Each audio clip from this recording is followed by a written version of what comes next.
के गलतिया जानू पकड़ाइल बा मेडिकल रिपोर्ट में नैहर के गलतिया सोना पकड़ाइल बा मेडिकल रिपोर्ट में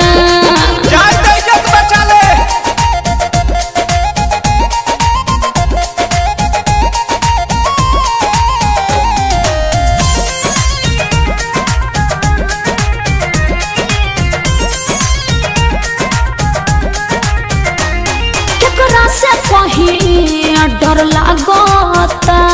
ई सब झगड़ा के घर लागता अरे बड़ी टेंशन में बनी हो अरे कूल हो जा केकरा से कहीं डर लागता ई सब झगड़ा के घर लागता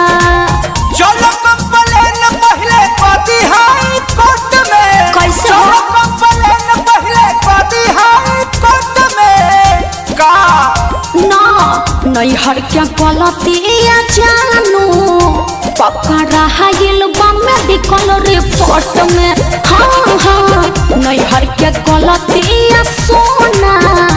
पकड़ाइल बा मेडिकल रिपोर्ट में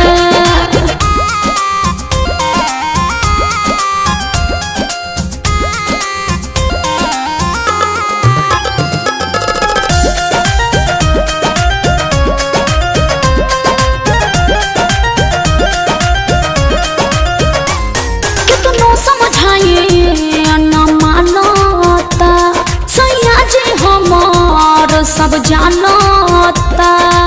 अरे का करी कुछ समझ में नहीं आवा कितनो समझाइए न मानता सैया जी हमार सब जानता राखो विश्वास रोशन बारे सपोर्ट में राखो विश्वास पर मध्य बारे सपोर्ट में सुना ना नैहर के गलतिया जानू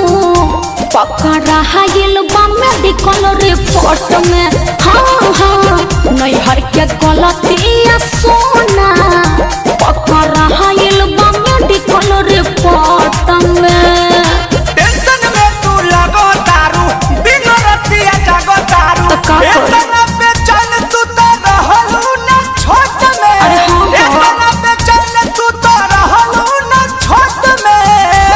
बोले काहे नैहर के गलतिया जानू पकड़ाइल बा मेडिकल रिपोर्ट में नैहर के गलतिया सोना पकड़ाइल बा मेडिकल रिपोर्ट में हर एकदम से तू हमके फंसा देलो।